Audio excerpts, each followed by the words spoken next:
শ্রী গৌরাঙ্গ লীলা পার্ষদ কবিকুল শিরোমণি শিল প্রবোধানন্দ সরস্বতীপাদ তার শ্রী শ্রী চৈতন্য চন্দ্রামৃতম গ্রন্থে 51 সংখ্যক শ্লোকে বলছেন,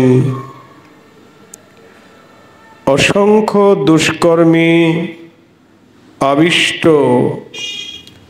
দুরন্ত ঘোর দুর্বাসনারূপ শৃঙ্খলের দ্বারা দৃঢ়ভাবে বদ্ধ, সংখ্যা অতীত কুবুদ্ধির প্রেরণায় অভিভূত এবং ক্লিষ্টমতি আমার এই গৌরহরি বিনা আর কে বন্ধু হবে। নিতাই গৌর হরি বল।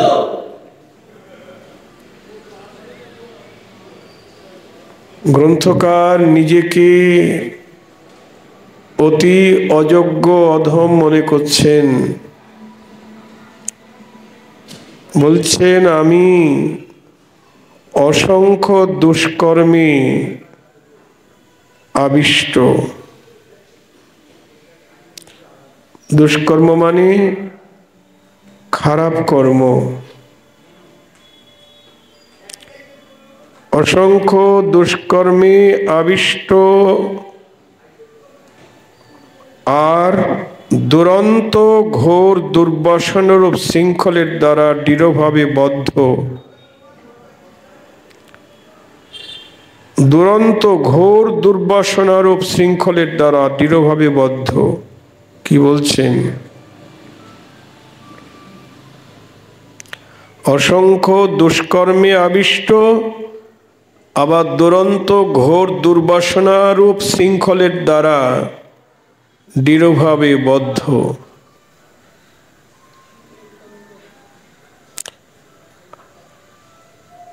শুধু তাই নয়, সংখ্যা অতীত কুবুদ্ধির প্রেরণায় অভিভূত। এত কুবুদ্ধি আমার যে সংখ্যা নির্ণয় করা কঠিন।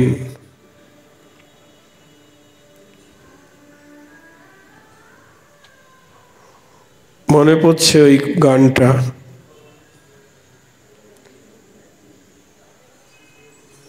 এখানে শেষে বলছেন এই যে ক্লিষ্টমতি আমি, আমার এই গৌরহরি বিনা আর কে বন্ধু আছে। জয় রাধে। যাকে বলছেন পতিত পাবন।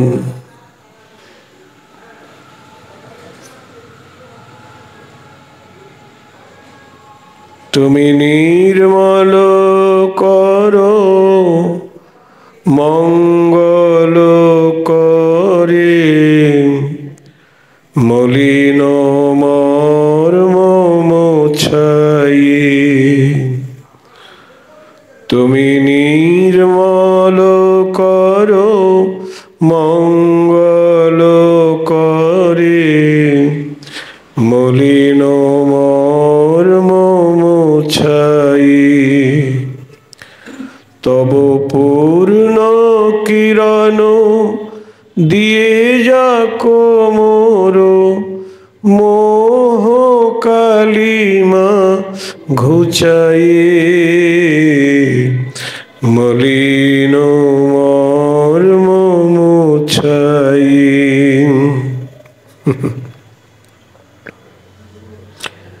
লক্ষ শূন্য লক্ষ বাসনা ছুটিছে গভীর আধারে,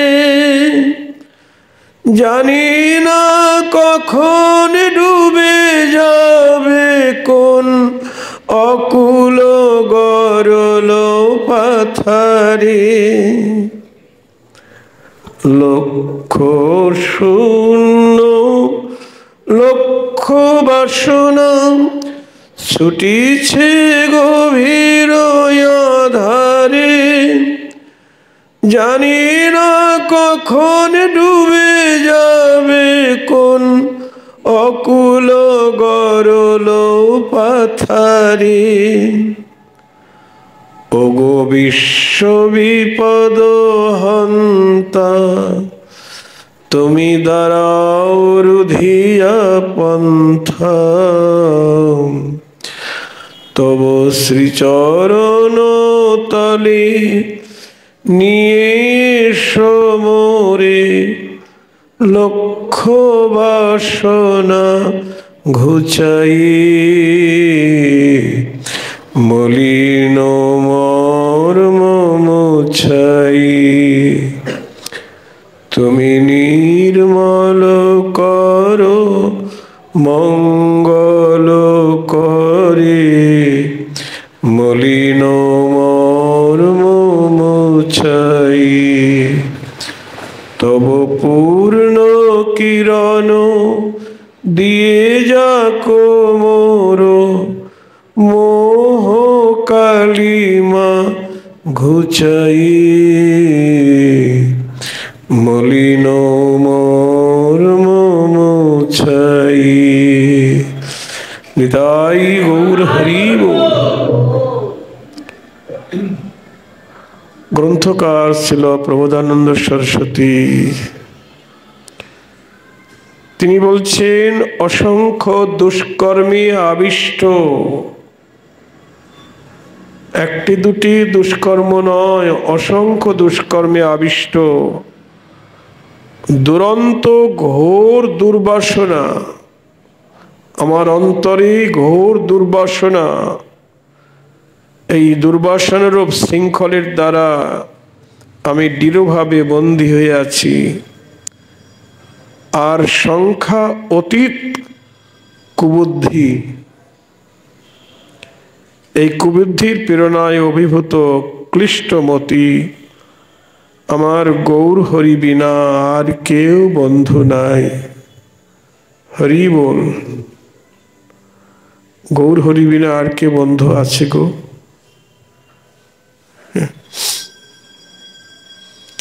এমন বন্ধু জগতে আর কেউ নাই।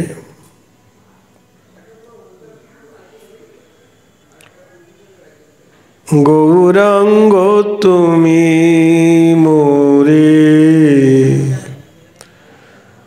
দয়া না ছাড়িও,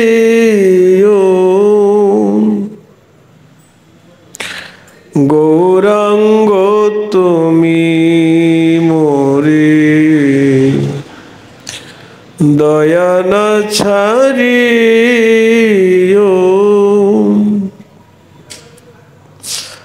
আপন করিয়া রাঙাম, আপন করিয়া রাঙাম চরণে রাখি ও গৌরাঙ্গ তুমি মোরে দয়া না ছাড়িও,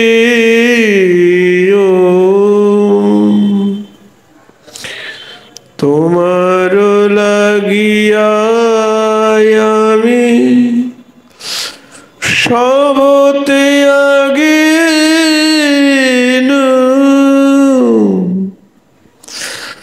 তোমার লাগিয়া আমি সবতে আগে শীতল চরণ জানি শরণ লইনু, শীতল চরণ জানি শরণ লইনু, গৌরাঙ্গ তুমি মোরে দয়া না ছাড়িও,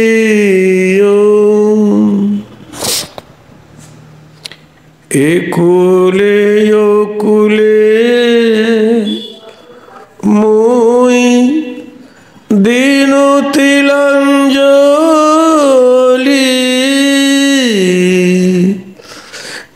কুলে ও কুলে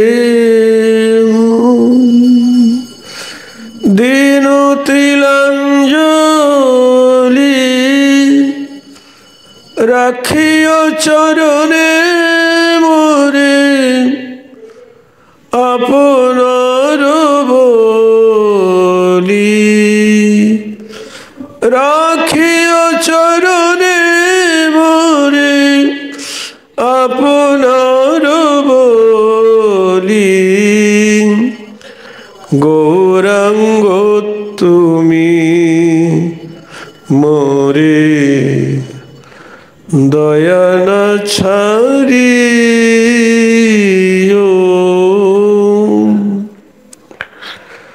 বাসুদেব ঘোষে কহে চরণে ধরিয়া বাসুদেব ঘোষে কহে চরণে ধরিয়া কৃপা করি রাখো মোরে কৃপা করি রাখো মোরে পদ ছায়া দিয়া গৌরাঙ্গ তুমি মোরে দয়া না ছাড়িও আপন করিয়া রাঙাম আপন করিয়া রাঙাম চরণে রাখিও গৌরাঙ্গ তুমি মোরে দয়া না ছাড়িও নিতাই হরি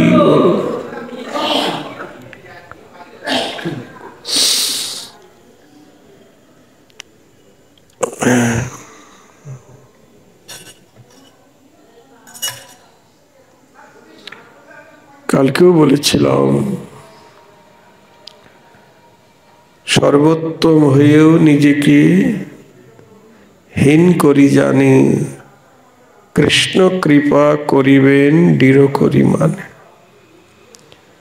এনারা সর্বোত্তম হয়েও নিজেকে কত হীন মনে করছেন।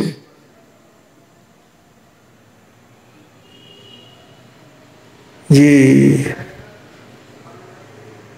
অসংখ্য দুষ্কর্মে আমি আবিষ্ট, দুরন্ত ঘোর দুর্বাসনরূপ শৃঙ্খলের দ্বারা আমি দৃঢ়ভাবে বদ্ধ হয়ে পড়েছি, আর সংখ্যা অতীত কুবুদ্ধির প্রেরণায় অভিভূত। কত দৈন্য বিজ্ঞপ্তি!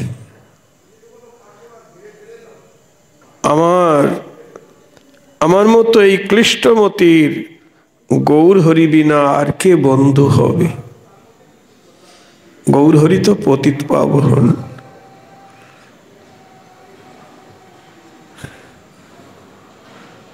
পতিত পাবন তোমা বিনে কেহ নাই।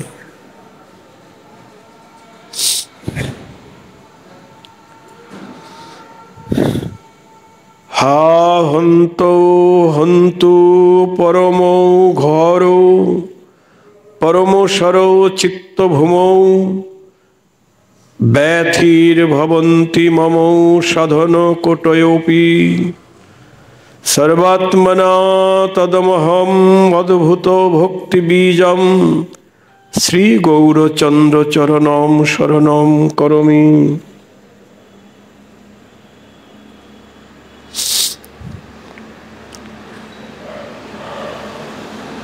52 সংখ্যক শ্লোকে বলছেন,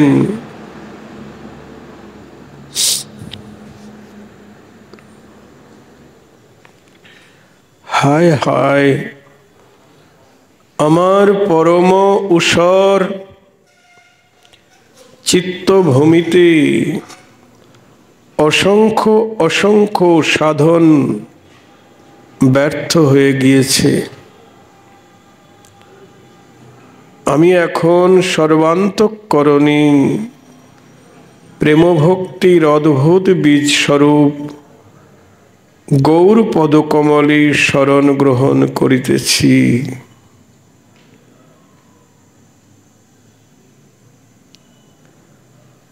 গ্রন্থকার বলছেন, হায় হায়,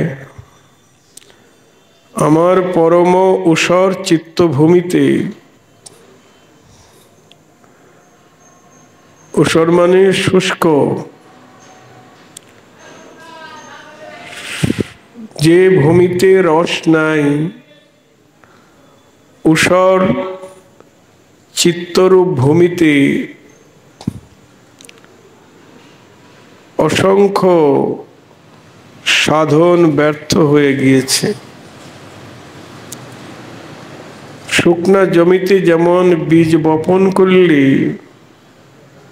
সেখানে অঙ্কুর হয় না, তেমনি আমার যে চিত্তরূপ ভূমি, চিত্তরূপ জমি, এটা ঊষর, শুষ্ক, এখানে যত সাধন করেছি সব ব্যর্থ হয়ে গেছে। তাই আমি এখন সর্বান্তঃকরণে প্রেম ভক্তির অদ্ভুত বীজ স্বরূপ গৌর পদকমলে শরণ গ্রহণ করছি। প্রেম ভক্তির অদ্ভুত বীজ কোথায় পাবো? গৌর পদকমলে। তার কাছেই প্রেম ভক্তির বীজ পাওয়া যাবে। নিতাই গৌর হরি বল। তাই সর্বান্তঃকরণে এটাই কামনা করতে হবে। প্রেম ভক্তি পেলে সব পাওয়া হয়ে যাবে। গৌর হরি তাই জগৎকে দিয়েছেন, আর কিছু দেয়নি, আর কিছুই দেয়নি। নমো মহাবদন্নায় কৃষ্ণ প্রেম প্রদায়তে কৃষ্ণায় কৃষ্ণ চৈতন্য নাম্নি গৌরতীশ নম নম। তিনি জগৎকে কৃষ্ণ প্রেম দান করেছেন, তাই তিনি দাতা শিরোমণি। জানেন, গৌরহরি জানেন যে জীবের আর কিছুতে মঙ্গল হবে না, একমাত্র প্রেম ভক্তি পেলেই জীবের পরম মঙ্গল হবে। তাই তিনি জগতের সবাইকে কৃষ্ণ প্রেম দান করেছেন। গৃহে বা বনেতে থাকে হাগৌরাঙ্গ বলে ডাকে, নরোত্তম আগে তার সঙ্গ। ন ধনং ন জনং ন সুন্দরী কবিতাং জগদীশ কাময়ে মম জন্মনি জন্মনীশ্বরী ভবতাদ ভক্তি রহিত কিতই।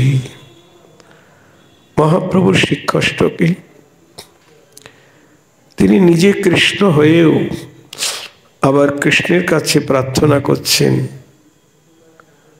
হে কৃষ্ণ, তোমার কাছে আমি কিচ্ছু চাই না, ধন জন নাহি মাগি। ধনও চাই না, জন মানে কি? ছেলে মেয়ে, অনেকের ছেলে হয় না, বাচ্চা হয় না, তার জন্য কত দুঃখ। আরেকদিন একটা মেয়ে বাঁশবেড়িয়া, মেয়েটা বলছেন যে গুরুদেব আমাকে একটা বাচ্চা দিতে পারবে তাকেই গুরুবরণ করব। উনি বলবেন আমার বাচ্চা হবে, তাইলে আমি তাকে গুরু করব। হ্যাঁ, গুরুকরণ করব না বলছেন। কিন্তু শুদ্ধ ভক্ত যারা শুদ্ধ ভক্ত, তারা কিচ্ছু চায় না। ধনজন নাহি মাগি কবিতা সুন্দরী। ধনজন কিছু চাই না, এমনকি কবিত্ব শক্তি, বিদ্যা বুদ্ধি না, সুন্দরী রমণী না। ধনজন নাহি মাগি কবিতা সুন্দরী, শুদ্ধ ভক্তি কৃষ্ণ মোরে দেহ কৃপা করি। নিতাই গৌর হরি বল। দেখুন, শুদ্ধ ভক্তি ছাড়া আর কিছু চাই না।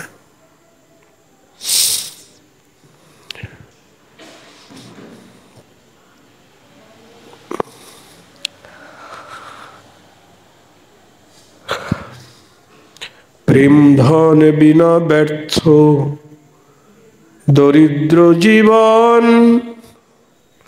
বাস করিবে তন মোরে দেহ প্রেম ধন।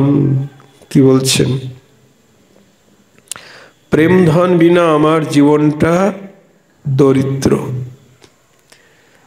যে যত ধনী মানি কুলীন পণ্ডিত হোক না কেন, সবকিছুতে পরিপূর্ণ, ধনৈশ্বর্য, বিদ্যা বুদ্ধি, রূপ যৌবন সব আছে, কিন্তু তার অন্তরে কৃষ্ণ প্রেম নাই। মহাপ্রভু বললেন তার অন্তর দরিদ্র। যার অন্তরে কৃষ্ণ প্রেম নাই তার জীবনটা দরিদ্র। হরি বল। তাই বলছেন প্রেম ধন বিনা ব্যর্থ দরিদ্র জীবন, দাস করিবে তন মোরে দেহ প্রেম ধন। আমার অন্তরে প্রেম নাই, কৃষ্ণ প্রেম নাই, তাই আমার জীবনটা দরিদ্র। হে কৃষ্ণ, আমাকে তোমার চরণের দাস করো, আর বেতন দাও। কি বেতন? প্রেম ধন। কৃষ্ণ প্রেম ছাড়া আর কোনো বেতন চাই না। এরকম বিশুদ্ধ কামনা।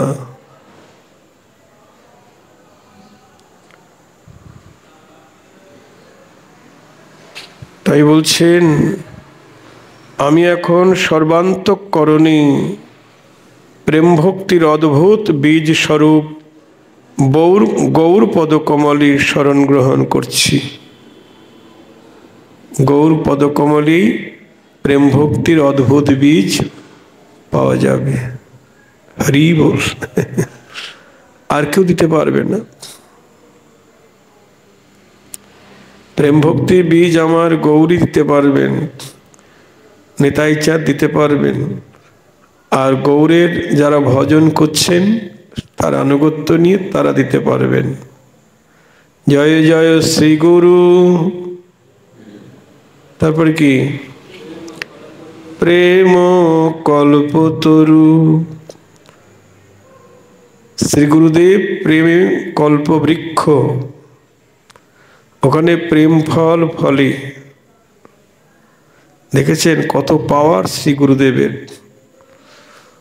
শ্রী গুরুদেব তিনি প্রেম কল্পতরু, প্রেম কল্পবৃক্ষ, ওখানে প্রেম ফলই ফলে।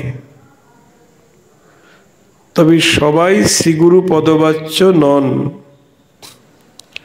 গুরু তো জগতে অনেক আছে, চোরেরও গুরু আছে। হ্যাঁ, আজকে একজন বলছে যে বাবা গুরুদেব আমার বাড়িতে এসেছে, কি একটু অভাব হয়েছে, জানিস আমি কি করতে পারি? আমি তোকে এক্ষুনি ভস্য করে দিতে পারি।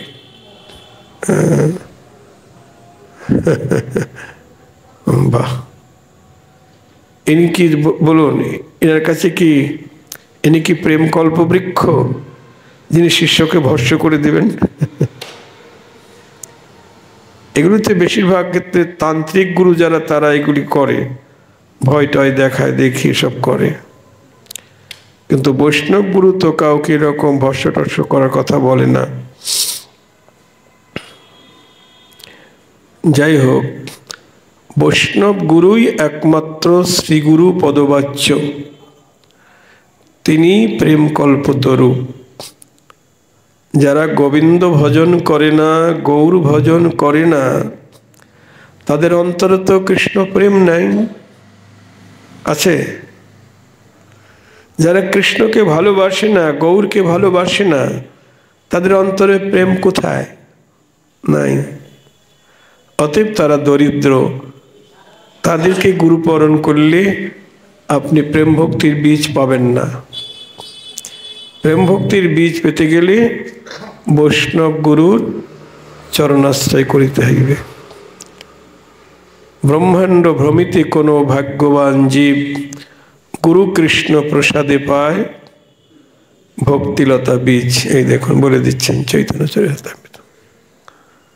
গুরু এবং কৃষ্ণের কৃপায় ভক্তির বীজ সে লাভ করতে পারে। এখানে গুরু বন্দনাতেও তাই বলছেন, জয় জয় শ্রী গুরু প্রেম কল্পতরু, অদ্ভুত যাক পরকাশ। তিনি প্রেম কল্পবৃক্ষ। অন্যান্য মার্গের গুরুদেবকে আপনি প্রণাম করবেন, আশীর্বাদ দেবেন, কি বলে? আয়ুষ্মান ভব, যশস্বী ভব, পুত্রবতী ভব, এ ভব সে ভব, এসব বলবেন। আর বৈষ্ণব গুরুকে প্রণাম করবেন, কৃষ্ণ ভক্তি হোক, তোমার কৃষ্ণ পদে প্রেম লাভ হোক। প্রেম ভক্তির আশীর্বাদ ছাড়া তারা অন্য কোনো আশীর্বাদ করেন না। জানে একমাত্র প্রেম, কৃষ্ণ প্রেম পেলেই তাদের মঙ্গল হবে, তাই তারা এই আশীর্বাদে করে থাকেন।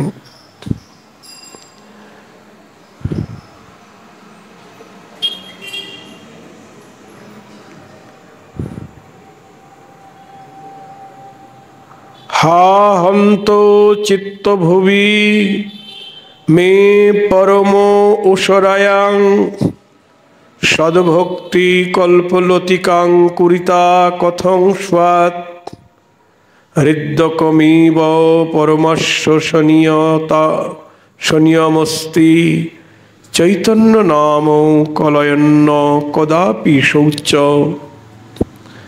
53 সংখ্যক শ্লোকে বলছেন, হায় হায়, আমার পরম ঊষর চিত্তভূমিতে সদ্ভক্তি কল্পলতিকা কি করে অঙ্কুরিত হবে? আবারও বলছেন যে আমার ঊষর চিত্তভূমি, শুষ্ক চিত্তভূমিতে সদ্ভক্তি কল্পলতা কি করে অঙ্কুরিত হবে? সদ্ভক্তি মানে শুদ্ধ ভক্তিরূপ কল্পলতা কি করে উদিত হবে, কি করে অঙ্কুরিত হবে? রস না থাকলে তো অঙ্কুর হবে না, বীজ শুকিয়ে যাবে। তবে হৃদয়ে একটি মাত্র আশার আলো দেখছি, কি না, যে চৈতন্য নাম গ্রহণী কোনো কালে আর কারো স্বচ্ছ অবস্থা থাকে না। যদিও আমার চিত্তভূমি ঊষর শুষ্ক, এখানে প্রেম কল্পলতিকা অঙ্কুর হওয়া সম্ভব নয়, তবু আমি একটি, অর্থাৎ কেউ যদি চৈতন্যের নাম গ্রহণ করে তাহলে তার অন্তরে আর কোনো অপবিত্রতা থাকে না বা অযোগ্যতা থাকে না। চিত্ত ঊষর হলেও সেখানে অঙ্কুর হবে যদি চৈতন্যের কৃপা হয়। যেমন আমরা কৃষ্ণের মুরলীধ্বনির একটা বর্ণনা পাই, জীব গোস্বামীর কাছে বৃন্দাবনের বৈষ্ণব সকল এসেছেন যে বৃন্দাবনে পাথরের মধ্যে গরুর খুরের দাগ কি করে হলো? পাথরের খণ্ডে গরুর খুর একেবারে বসে গেছে।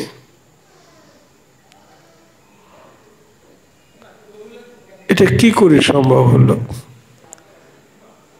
তখন জীব গোস্বামী সিদ্ধান্ত বললেন, মুরলীয়তি সুমধুর সুমধুর সুমধুরতানো মন্দ বাজের মুরলীয়তি সুমধুর। মুরলীর অতি সুমধুর গানি চমক পড়িল রমণী সমাজে, তাদের কর নাহি সরে করে গৃহ কাজে, তাদের নিবিবন্ধন পরে খসে মন্দ বাজের মুরলী অতি সুমধুর। মধুর অতি সুমধুর মুরলীর মোহন মুরলীর গানে চমক পড়িল রমণী সমাজে, তাদের কর নাহি সরে করে গৃহ কাজে, তাদের নিবিবন্ধন পরে খসে। মানে ব্রজগোপীরা পাগল হয়ে গেলেন গোবিন্দের মুরলীর গানে। হাতে কাজ করছে বটে, কিন্তু দেহস্মৃতি নাই। কোটির বন্ধন খুলে যাচ্ছে, নিবিবন্ধন, হাত চলছে না, কেমন হয়ে গেছে গোপী।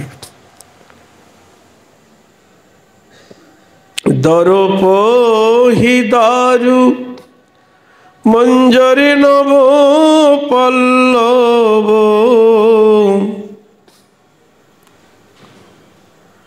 শ্রীযমুনা বহত ইউজা আনো। বলি শ্রীযমুনা ইউজান বহে মোহন মুরলীর গানে, শ্রীযমুনায় আজি ইউজান বহে। আবার পরা বৃক্ষে পল্লব গজায় মোহন মুরলীর গানে, মরা বৃক্ষে পল্লব গজায় শ্রীযমুনায় ইউজান বহে। গোবিন্দের মুরলীর ধ্বনি করেছেন, আর সেই ধ্বনিতে দরপহি দারু মঞ্জরি নবপল্লব।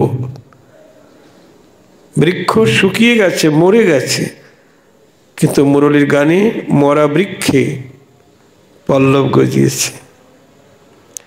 যে যমুনা ভাটির দেশে প্রবাহিত হয়, সেটা উজান পথে বয়ে চলেছে, এমন ধ্বনির মহিমা। শুধু তাই নয়, ধ্বনি শুনি ধরণী ধরণী ধর পুলকিত। আর কি ধ্বনি শুনি ধরণী, ধরণী মানে মেদিনী। মেদিনী কাঁপছে, পুলকিত হচ্ছে। ভূমিকম্প হয় না, তা মুরলীর ধ্বনিতে মেদিনী কম্পিত হচ্ছে, পুলকিত হচ্ছে মেদিনী। আবার ধরণী ধর পুলকিত, এই ধরণীকে যিনি ধারণ করে রয়েছেন তিনিও পুলকিত হচ্ছেন। কে? সহস্রবদনী অনন্তদেব, যার একটা ফণার উপরে এই মেদিনীটা একটা শস্যের দানার মতো মনে হচ্ছে। ধ্বনি শুনি ধরণী ধরণী ধর পুলকিত। আবার শিলাগলি বহত নীর, শিলা গলিব হতো নীর। আবার শিলা মানে পাথর, পাথর গলে জল হলো গো মোহন মুরলীর গানে। পাথর গলে জল হলো গো। যখন পাথর জল হয়ে গেল, গলে গেল মুরলী ধ্বনিতে, তখন পাথরের উপরে দাঁড়িয়েছিল গরু, গাভী বৎস দাঁড়িয়েছিলেন, বাছুর গাভীর দুগ্ধ পান করছিলেন। যখনই গোবিন্দের মুরলীর ধ্বনি শুনলেন, বাছুরির দুধ খাওয়া বন্ধ হয়ে গেল। বৎস সব দুগ্ধ পানি ঊর্ধ্ব মুখে ধাবত, কানন তেজি মৃগী ধায়। গাভী তো ঊর্ধ্ববদনে তাকিয়ে আছে, নয়নের জলে আর মুখের লালে বক্ষ ভেসে যাচ্ছে। গোবিন্দের বদন পানে তাকিয়ে আছে, অধর সুধা পান করছে। বাছুরটিও দুধ খাওয়া ত্যাগ করে দুগ্ধ পানে ঊর্ধ্ব মুখে ধাবত। মুখে দুধ লেগে আছে গাভীর বাচ্চার মুখে, অমনি ঊর্ধ্ববদনে ছুটে এসে গোবিন্দের দিকে তাকিয়ে আছে। কানন তেজি মৃগী ধায়, হরিণী সে বন ত্যাগ করে এসে গোবিন্দের বদন পানে তাকিয়ে আছে। নির্তেজি মিনকুল উখারিয়া পরত, যমুনার থেকে মৎস্য সকল লাফিয়ে লাফিয়ে কিনারে পড়ছে, থাকতে পারছে না জলে। নির্তেজি মিনকুল উখারিয়া পরত, কেহ নহে হওত স্থির। গোবিন্দ দাসে ভনে কি আনন্দ হইল মনে, মধুর মুরলীর বালাই যায়, বলিহারি যায়।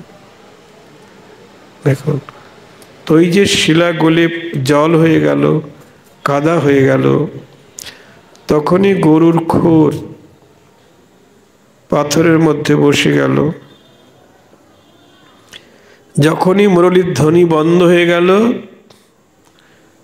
যেমন পাথর তেমন হয়ে গেল, আর পাথরের মধ্যে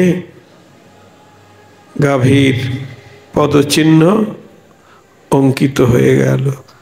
জয় রাধে।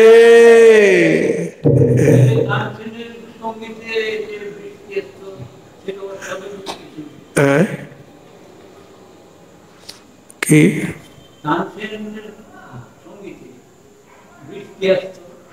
হ্যাঁ, এগুলিও হয়, এগুলো তো হয়েছে, এগুলিও হয়েছে। গোবিন্দের মোহন মুরলীর গানে সবাই কাঁদছে। হ্যাঁ, অসম্ভব সম্ভব। মরা বৃক্ষে পল্লব গজাচ্ছে, বৃষ্টি তো আসবেই। বৈষ্ণব পদাবলীতে এগুলি উল্লেখ করেছেন। আমার গৌরের করুণা হলে আমার শুষ্ক হৃদয়, যতই শুষ্ক হোক হৃদয়, যদি গৌরের করুণা হয়, এখানে অবশ্যই প্রেমের উদয় হবে। নিতাই গৌর হরি বল, প্রেমাঙ্কুর হবে তার করুণা। কারণ জগাই মাথায় যাদের পাপ ছাড়া একটু পুণ্যের লেশ মাত্র নাই, মুহূর্তের মধ্যে তাদেরকে আত্মসাৎ করে নিলেন। একদম যোগ্যতা নেই। দেখুন, এইভাবে যদি কেউ শরণাগত হতে পারে, শ্রীপাদ বলছেন, যতই আমার চিত্ত ঊষর হোক, শুষ্ক হোক না কেন, একটি আশার আলো যে দেখছি চৈতন্য নাম গ্রহণে কোনো কালে আর কারো শৌচ অবস্থা থাকে না, অর্থাৎ অশুচি অবস্থা থাকে না, সে শুচি হয়ে যায়, সে পবিত্র হয়ে যায়, হ্যাঁ, সে যোগ্যতা লাভ করে।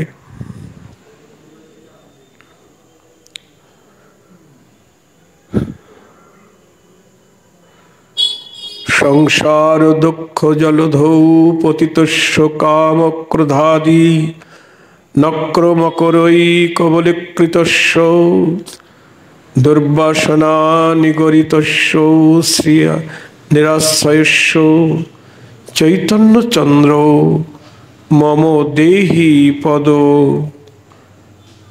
অবলম্বনম।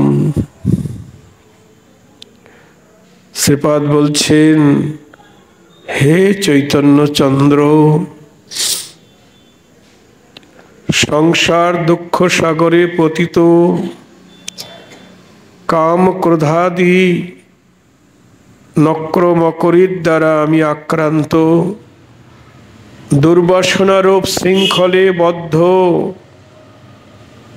আমি নিরাশ্রয়। আমাকে তোমার শ্রীচরণ তরিতে আশ্রয় দাও। নিতাই গৌর হরি বল। শ্রীকৃষ্ণ চৈতন্য প্রভু দয়া করো মোরে, শ্রীকৃষ্ণ চৈতন্য প্রভু দয়া করো মোরে, তোমা বিনু কে দয়ালু জগত সংসারে, তোমা বিনু কে দয়ালু জগত সংসারে, শ্রীকৃষ্ণ চৈতন্য প্রভু দয়া করো মোরে, পতিত পাবন হেতু তব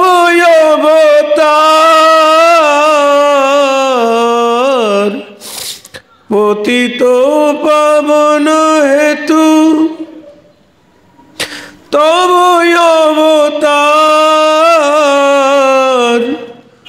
মৌসম পতিত প্রভু, মৌসম পতিত প্রভু না পাইবে আর, শ্রীকৃষ্ণ চৈতন্য প্রভু দয়া করো মোরে, শ্রীকৃষ্ণ চৈতন্য প্রভু।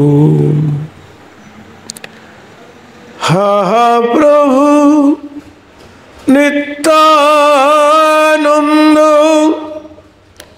প্রেমানন্দ সুখী,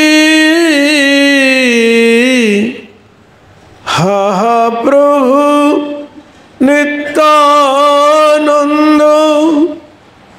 প্রেমানন্দ সুখী, কৃপাবলোকন করো, কৃপাবলোকন করো, আমি বড় দুঃখী, কৃপাবলোকন করো, আমি বড় দুঃখী, শ্রীকৃষ্ণ চৈতন্য প্রভু দয়া করো মোরে, দয়া করো সীতাপতি অদ্বৈত গোসাই, দয়া কর সীতাপতি অদ্বৈত গোসাই, তব কৃপা বলে পাই, তব কৃপা বলে পাই চৈতন্য নিতাই। শ্রীকৃষ্ণ চৈতন্য প্রভু দয়া করো মোরে।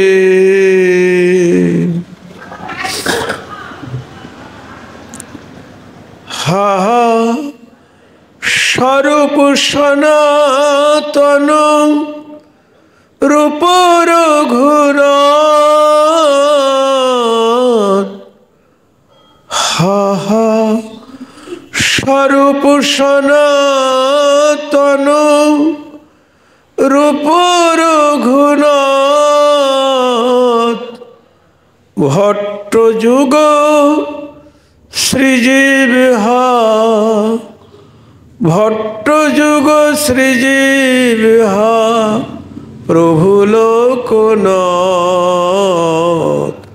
ভট্ট যুগ শ্রীজীব হা প্রভু লোকনাথ। শ্রীকৃষ্ণ চৈতন্য প্রভু দয়া করো মোরে। দয়া করো শ্রী আচার্য প্রভু শ্রীনিবাস, দয়া করো শ্রী আচার্য প্রভু শ্রীনিবাস। রামচন্দ্র সঙ্গ মাগে, রামচন্দ্র সঙ্গ মাগে নরোত্তম দাস। শ্রীকৃষ্ণ চৈতন্য প্রভু দয়া করো মোরে। তোমা বিনু কে দয়াল জগত সংসারে। শ্রীকৃষ্ণ চৈতন্য প্রভু দয়া করো মোরে।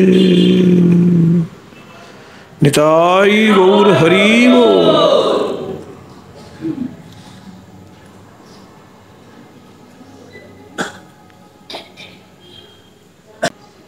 মৃগাপীশা শিব শুকোদ্ধব নারদাদয়ী,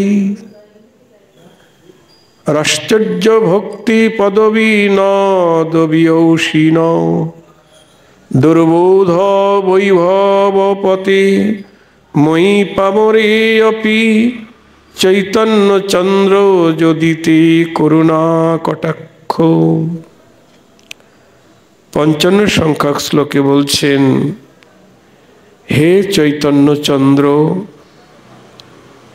আমার মতো পামরের প্রতিও যদি তোমার করুণা কটাক্ষ পতিত হয়, তবে বুঝতে হবে শিব শুক উদ্ধব নারদাদির অন্বেষণীয় তোমার আশ্চর্য ভক্তিপথ আর দূরে নাই।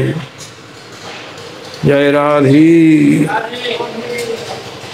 শ্রীপাদ কিভাবে বলছেন?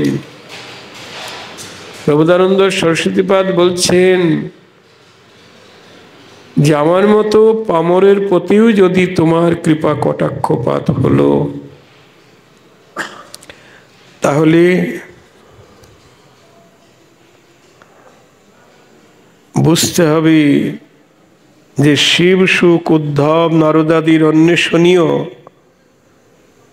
তোমার আশ্চর্য ভক্তিপথ আর দূরে নাই। তার মানে আমার মতো পতিতাধম যখন তোমার কৃপা পেল, তাহলে জগতে সবাই পাবে।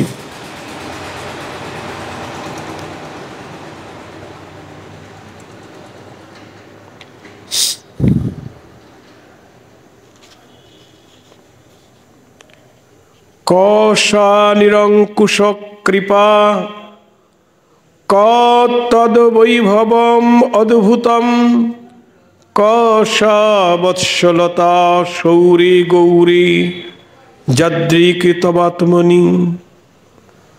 56 সংখ্যক শ্লোকে বলছেন, হে কৃষ্ণ, তোমার গৌর দেহে যেমন নিরঙ্কুশ কৃপা, যেরূপ অদ্ভুত বৈভব এবং নিরতিশয় ভক্ত বাৎসল্য প্রকাশ পাইতেছে, যেরূপ আর অন্য কোথাও নাই। অনেক ভগবান জগতে এসেছেন, অনেক অবতার এসেছেন, কিন্তু গ্রন্থকার বলছেন, হে কৃষ্ণ, গৌরকে কৃষ্ণ বলে সম্বোধন করছেন। হে কৃষ্ণ, তোমার গৌর দেহে, মানে কৃষ্ণই তো গৌর হয়ে এসেছেন, তোমার গৌর দেহে যেমন নিরঙ্কুশ কৃপা, যেরূপ অদ্ভুত বৈভব এবং নিরতিশয় ভক্ত বাৎসল্য প্রকাশ পাচ্ছে, সেরূপ আর কোথাও নাই, অন্য কোনো অবতারে দেখা যাচ্ছে না। মহাজন পদাবলীতে ওই জন্যই বলছেন, রামাদি অবতারে ক্রোধে নানায় অস্ত্র ধরে অসুরের করিল সংহার, এবে অস্ত্র না ধরিল প্রাণে কারো না মারিল, প্রেম দিয়ে তারিলা সংসার। নিতাই গৌর হরি বল। রামাদি অবতারী অস্ত্র ধারণ করে অসুরকে নিধন করলেন, আর গৌর অবতারে প্রাণে কারো না মারিল। দুরমতি অতি পতিত পাষণ্ডী প্রাণে না মারিল কারে, হরিনাম দিয়া জগত তারিলা, যাচি গিয়া ঘরে ঘরে, যাচি গিয়া ঘরে ঘরে। দেখুন,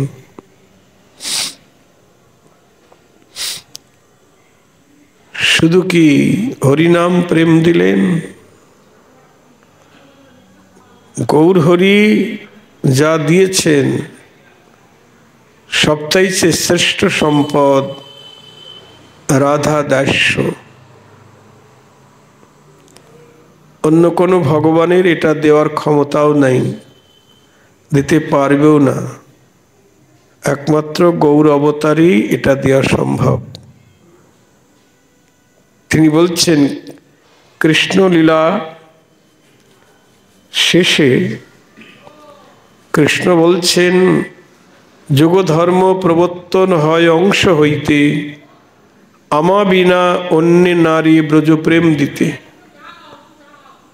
প্রত্যেক যুগের যুগধর্ম আছে, সেটা যুগ অবতার দিতে পারেন, যুগধর্ম প্রবর্তন করতে পারে, কিন্তু ব্রজপ্রেম আমি ছাড়া আর কেউ দিতে পারবে না।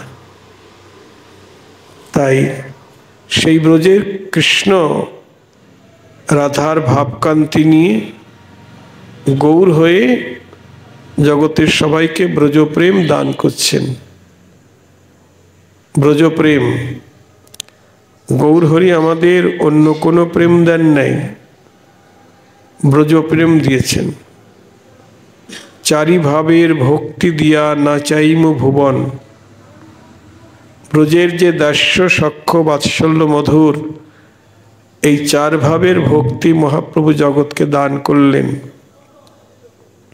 বিধি ভক্তি নয়, প্রেমরস নির্যাস করিতে আস্বাদন, আর রাগমার্গ ভক্তি লোকে করিতে প্রচারণ। নিজে তিনি তার নিজের ইচ্ছা পূর্ণ করবেন। নিজের ইচ্ছা কি না? 3 বাঞ্ছার পূরণ। কৈছন রাধা প্রেমা, কৈছন মধুরিমা, কৈছন সুখে তিহ ভোর। এটা নিজের প্রয়োজন। আর কি? রাগমার্গ ভক্তি লোকে করিতে প্রচারণ। আর ব্রজের যে রাগানুগা মার্গের ভক্তি বা ভজন, এটাই জগৎকে প্রচার করা তার মুখ্য উদ্দেশ্য গৌর অবতারের।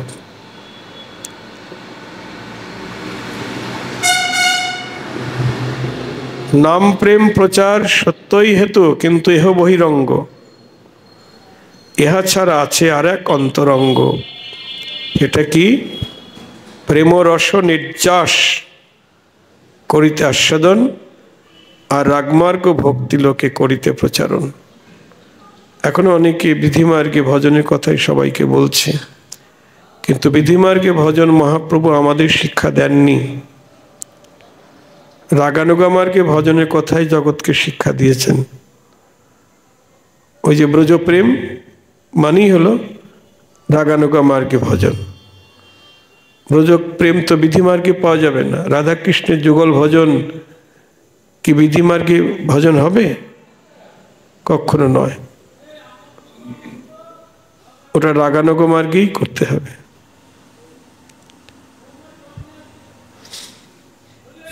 তাই বলছেন এখানে যে হে কৃষ্ণ, তোমার গৌর দেহে যেমন নিরঙ্কুশ কৃপা, যেরূপ অদ্ভুত বৈভব এবং নিরতিশয় ভক্ত বাৎসল্য প্রকাশ পাচ্ছে, সেরূপ আর কোথাও নেই, আর কোথাও নেই। তাই দয়াল গৌর হরি দুটি চরণ আমাদের ভজন করতে হবে। গৌর চরণ ভজন করলেই সব হয়ে যাবে। গৌরাঙ্গের দুটি পদ যার ধন সম্পদ, সে জানে ভকতি রস সার। সে জন ভক্তি রসের সার জেনেছে, যে জন গৌর চরণ সার করেছে, সে ভক্তি রসের সার জেনেছে। দেখুন,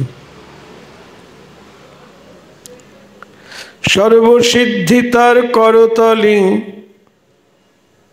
যে জন গৌর চরণ সার করেছে, ভক্তি রসের সার জেনেছে।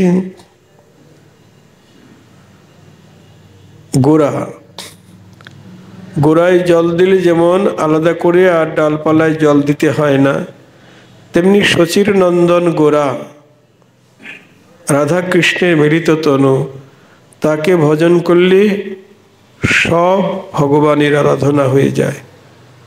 সর্ব অবতারের অবতারী, অবতারের সার গোরা অবতার।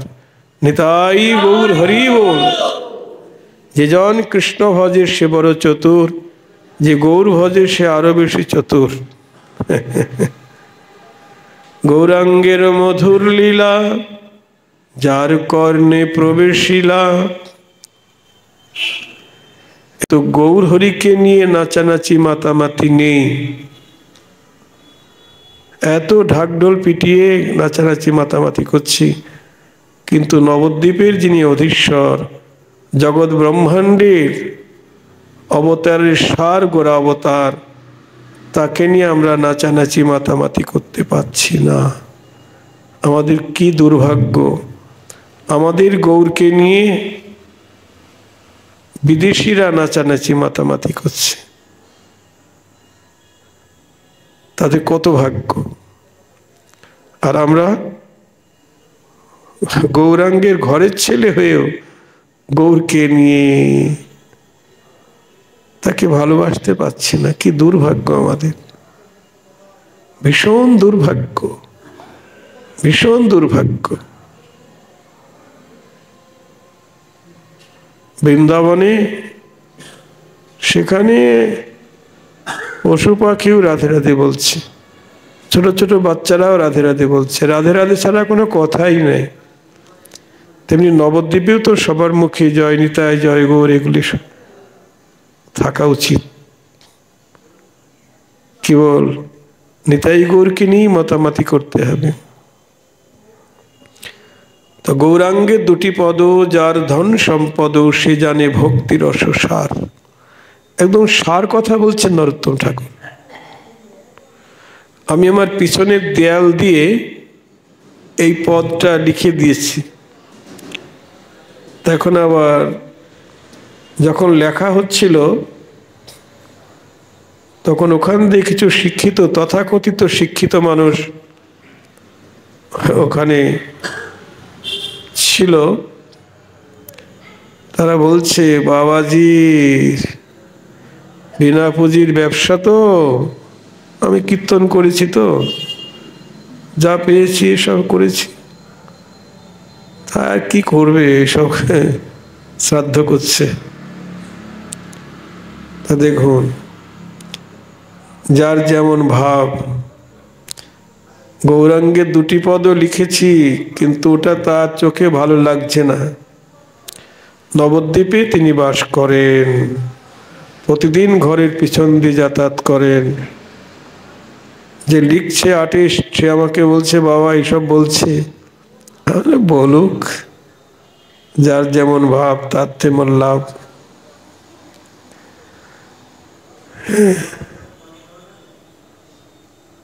আমাদের শাস্ত্র বলছে, ভারত ভূমিতে মনুষ্য জন্ম হইল যার, জন্ম সার্থক করি করো পরোপকার। সেই পরোপকারটা কি? এটা চৈতন্য চরিতামৃতের কথা। সবচেয়ে বড় পরোপকারটা কি? মানুষকে না খেতে পাচ্ছে না, এক মুঠি অন্ন দিলাম, এটা সবচেয়ে বড় উপকার। একটা কাপড় দিলাম, এগুলি বড় উপকার নয়। সবচেয়ে বড় উপকার হলো কৃষ্ণ প্রেম দান, হরি কথামৃত দান। শ্রীমদ্ ভাগবত বলছেন, তব কথামৃতম তপ্ত জীবনম কবিবিরৃতাম কলমশপহম শ্রবণ মঙ্গলম শ্রীমদাততম ভুবি গিন্নন্তি তে ভুরিদা জনা। ব্রজগোপীরা গোবিন্দকে বলছেন, তোমার কথা, তব কথামৃতম তপ্ত জীবনম কবিবিরৃতম কলমশপহম, তোমার কথারূপ অমৃত, শ্রবণ মঙ্গলম, শুনলেই মঙ্গল। তোমার কথামৃত যারা কীর্তন করে তারা ভুরিদা জনা। ভুরিদা জনা মানে বহুদাতা। তোমার কথা যারা দান করে, তা যে কৃষ্ণ ভজন করছে না তাকে ভজন করানো, এটাই হলো সবচেয়ে বড় উপকার। যে কৃষ্ণ নাম করছে না তাকে বলতে হবে, তুমি কৃষ্ণ নাম করো। যেইগুলি শাস্ত্রীয় কথা, আমার তো লেখা না কথা নয়, শাস্ত্রের কথাটাই এখানে তুলে ধরা হয়েছে। যদি এই কথাগুলি পড়ে কারো উপকার হয়, তাই না? প্রেম ধন বিনা ব্যর্থ দরিদ্র জীবন, যদি কারো উপকার, অনেকে মনোযোগ দিয়ে পড়ে শোনে, তাদের ভালো লাগে। আর যাদের ভক্তি নাই, তারা ঘরের কাছে বাস করেও ভালোভাবে দেখে না। লিখে দেওয়া হয়েছে, বিদ্যা মধ্যে কোন বিদ্যাসার, রায় কহে কৃষ্ণ ভক্তি বিদ্যা বিনা বিদ্যা নাহি আর। নিতাই মোর জীবন ধর নিতাই মোর জাতি, নিতাই বিহনে মোর আর নাহি গতি। নিতাইকে ভজন করতে বলছেন। সংসারের পার হয়ে ভক্তির সাগরে যে ডুবিবে সে ভজুক নিতাই চাঁদেরে। এগুলো অমৃত কথা। একজন কীর্তনিয়া কীর্তন করছেন আর বলছেন, যে নীলা যে সে নীলা, যে না নীলা সে না নীলা। আমার কথা আমি বলি যাই, লিখে যাই, যার ভালো লাগবে সে নেবে, না নেবে না সে না নেবে। তাই গৌরাঙ্গে দুটি পদকে যারা আশ্রয় করেছে তারা সমস্ত ভক্তির সার তত্ত্ব জেনেছে। আজকে এখানেই হরিকথার বিশ্রাম।